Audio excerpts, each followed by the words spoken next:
Today is a great day to talk about OCD. It's 33 degrees outside, and I don't know what that is in Fahrenheit, but it's a good idea to go inside and talk about it because it's a big deal and a lot of people misunderstand it.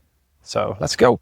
To be frank, unless you're a psychologist or a psychiatrist, you're probably wrong about most of the things you think you know about OCD. So in this video, I'm going to talk about what OCD really is and how it can trick your mind, and how it makes you feel so scared, but also how there is hope for those who suffer from it.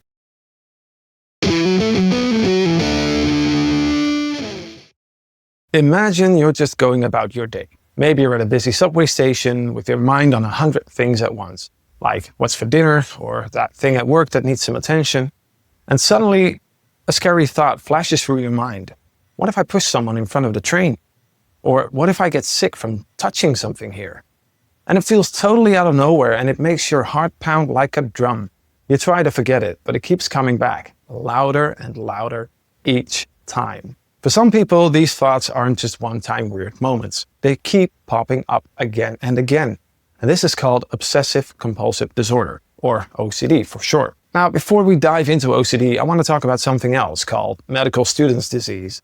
Because the thing with learning about diseases, disorders, or illnesses, especially with diagnostic information, is that at some point it might feel a bit like a horoscope. You're always going to recognize things. Medical student's disease was uncovered by Jerome K. Jerome, not even a doctor, by the way, more like a comedian. And he was reading a textbook about medical diagnosis, and after he was finished, he found out he was actually severely ill. He wrote, "The only malady I had concluded I had not got was housemaid's knee. I had walked into that reading room a happy, healthy man, and I crawled out a decrepit wreck." So even though you might recognize some things in this video, please do not self-diagnose as is currently the TikTok trend. Just go see a doctor or a mental health professional instead. Okay, meet Daniel. He's 28 years old, friendly and smart. He works in finance and has a great social life.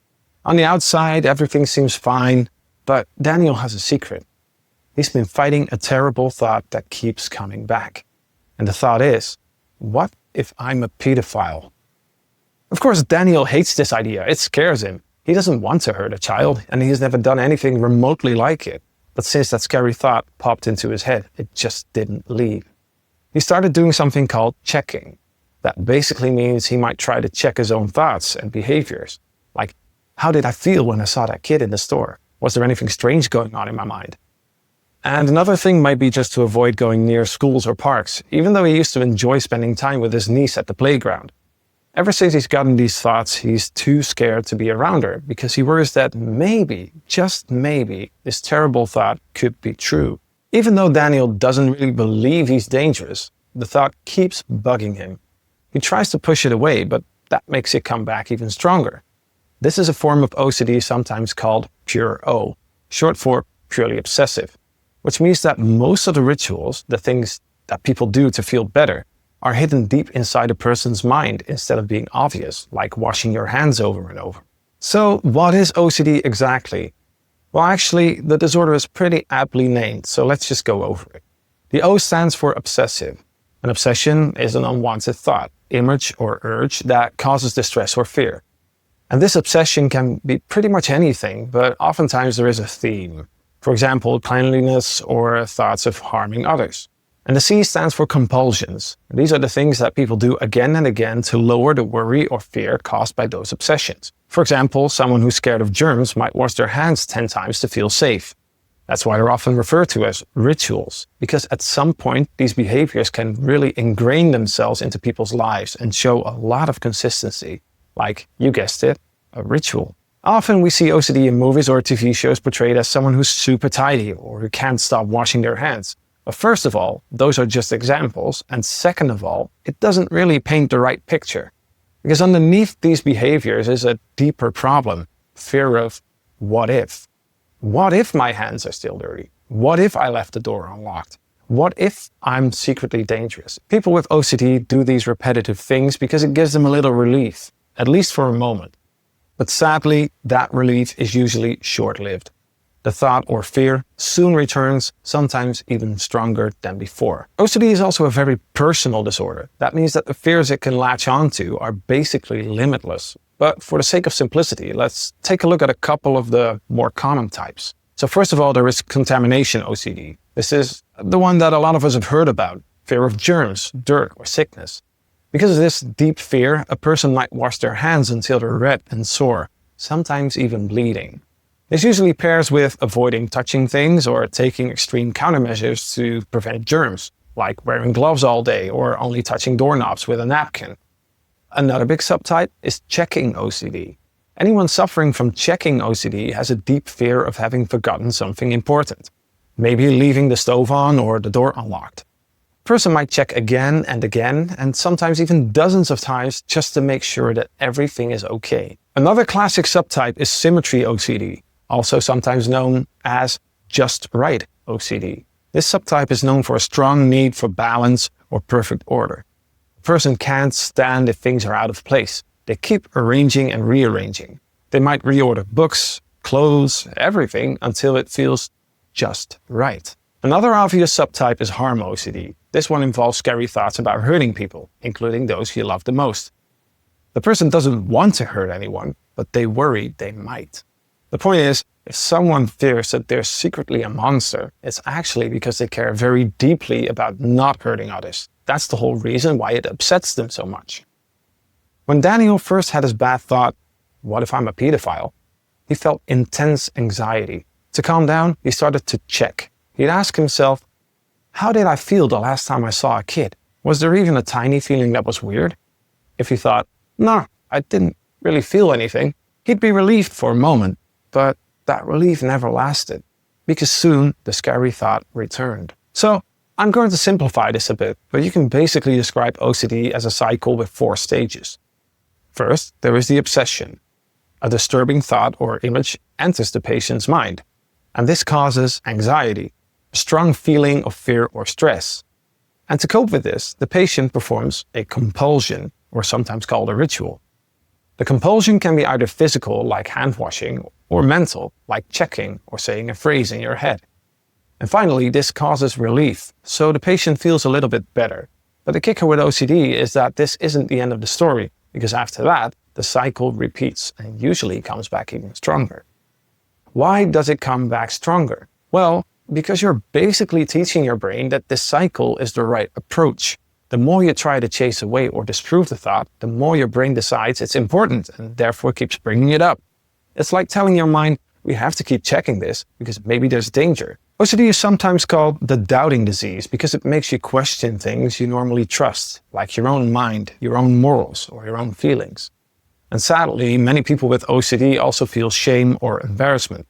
They think, what if others misunderstand me or think I really want these horrible things? If someone would even come clean about their thoughts, people around them might say, just stop worrying. But that's pretty much like someone catching on fire and the people around them saying, just stop being flammable, just don't be on fire.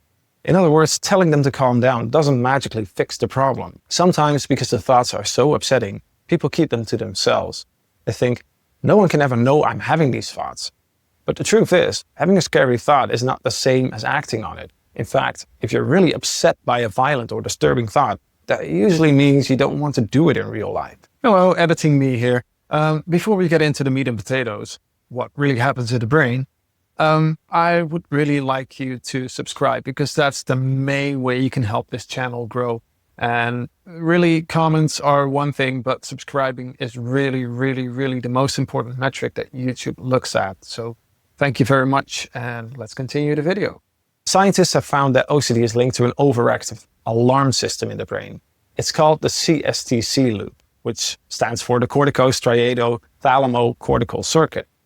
And it starts off in the cortex, where an obsessive thought forms, something like, did I forget to lock the door? That thought gets passed into the striatum, which is responsible for filtering and prioritizing actions. Instead of dismissing the thought as unimportant or already taken care of, the striatum doesn't block it, sending it along to the thalamus. And the thalamus, acting like a central relay station, amplifies the signal and sends it back to the cortex, reinforcing the sense that something is wrong.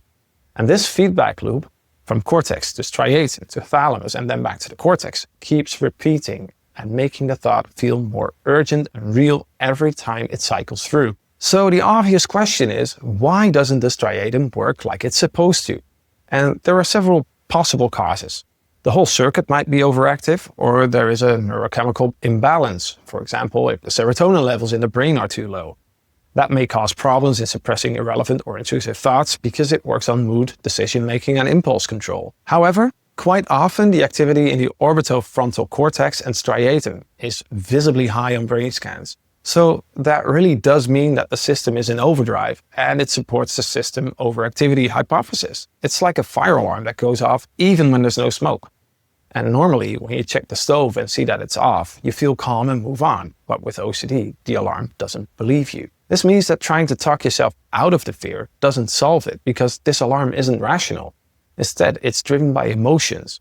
You know the stove is off, but the alarm still yells, "Sure, it was a minute ago, but it might not be now." But it's not all bad news. There is a proven therapy that helps people with OCD. It's called exposure and response prevention, or ERP. This is not really the same as the exposure therapy you may have heard of before, because in normal exposure therapy, you would slowly expose a patient to their fear to help them get over it. For example, if someone is afraid of spiders, you might start with pictures of small spiders, and you might end up with real tarantulas depending on how ambitious you are. But in ERP, there is an extra step: response prevention. This means that you're actively learning to stop yourself from doing the ritual or compulsion you would normally do to make you feel better.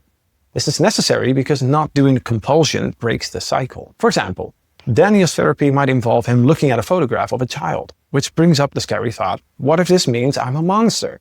Normally, Daniel might start checking, did I feel something weird? Or he might Google, do pedophiles do this or that? But with ERP, he won't do any of that checking. Instead, he is guided to sit with the anxiety and let those feelings exist without trying to fix them. Now, don't get me wrong, this is extremely hard, especially at first. With every picture, his fear spikes and he might sweat or shake. But if he continues to practice not doing his usual rituals, his brain slowly learns that the situation isn't actually dangerous. So over time, the alarm in his mind starts to quiet down a bit. Now, ERP does take courage, and it's best done with help from a trained therapist. But it works for many people. Even if they still get occasional obsessive thoughts, those thoughts lose the power to scare them so much because the patient knows how to handle them. Sometimes medications like SSRIs, often used when treating depression, can work together with therapy to lower overall anxiety. SSRIs increase the serotonin availability in the brain, which helps with mood regulation and also with reducing the obsessive thoughts. But nonetheless, ERP is often considered the gold standard for treating OCD, either with or without supporting medication. But there's one thing we haven't talked about, and it's one of the biggest problems, which is how people talk about OCD. Some people say, "Oh, I'm so OCD," because they like their room neat or they color code their books. But being tidy or picky isn't OCD. Real OCD can be overwhelming and painful, actually making it hard for a person to do ordinary things. If anything, being tidy makes your life easier, not harder. And in psychology, a good measure of whether something is a disorder is whether it stops you from living a normal life. Another misconception is thinking that if someone has violent or ugly thoughts, they must be nasty or dangerous. Actually, often the opposite is true. The kind, gentle person is the one having these thoughts in OCD. Their worst fear is being cruel or immoral, so the thought of hurting someone is deeply upsetting to them. That's why OCD latches onto it and repeats it in their mind. It needs fertile grounds to feed on. It also helps to realize that absolutely everyone has weird or random thoughts now and then. The difference is that most people let those thoughts come and go without paying much attention to them. For someone with OCD, a random thought can feel like a genuine threat that needs constant checking or analyzing. So let's see how Daniel's story might continue as he enters therapy. First of all, he finds a psychologist.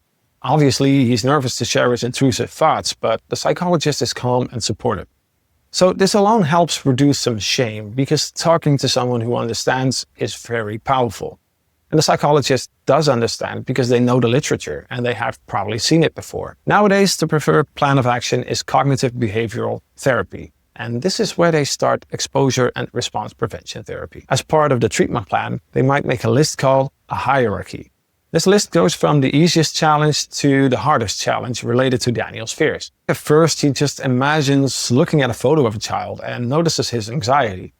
After a bunch of practice, he might move on to being in a park where children are playing without performing checking thoughts. During exposure, those scary thoughts might get very loud. Daniel's heart might race, he might feel sick to his stomach, but with response prevention, Daniel was guided not to do his usual rituals. No checking, no Googling, no constant self-talk like I'm not bad, I'm not bad. He just allows the fear to be there, to exist. And over time, something surprising happens. That fear response starts to decrease. It doesn't happen right away, but little by little. At some point, Daniel's mind realizes, hey, I'm okay. This situation feels scary, but it's not really dangerous. The mental alarm becomes less sensitive and the obsession loses its hold on him.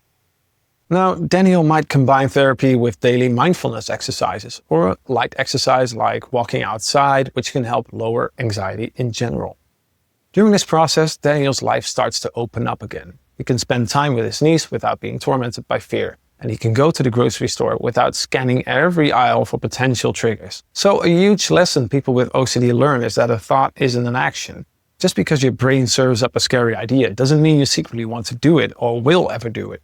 The difference between thoughts and actions is huge, but for a long time, people with OCD can't feel that difference because they're worried about what if. Often, the more you try to prove a thought wrong, the more the mind sticks to it. It's like quicksand. The more you struggle, the deeper you sink. ERP teaches you to stop struggling and realize that just because you have a thought doesn't mean it's true or worth panicking over. We should all remember that mental health struggles can happen to anyone. By talking openly about things like OCD, we help others understand there's no shame in seeking help.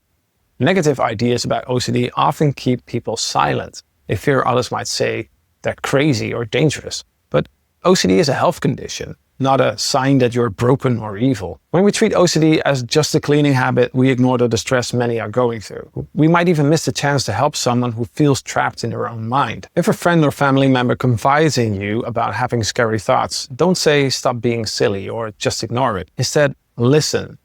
Tell them it's okay to feel scared and that their mind is playing tricks on them. Encourage them to see a counselor or mental health professional and remind them they are not defined by those thoughts. They might just need a safe place to talk without feeling embarrassed or judged. Remember, the mind is powerful. It can create wonderful ideas, but it can also create nightmares that feel real. And OCD is one way the brain can get stuck in a fear cycle. But thanks to treatments like ERP, people can learn to break free from that loop. Think about the next time your brain tosses out a random weird thought. Maybe it's something funny, or maybe it's something that seems scary. Let's just hope it's leaving a comment or subscribing, but that's all up to you. But before you automatically assume your thought must be true or that something is terribly wrong with you, pause and remember, thoughts are just thoughts. We don't control every thought that pops into our heads, but we can control how we respond to them. And that response makes all the difference in the world.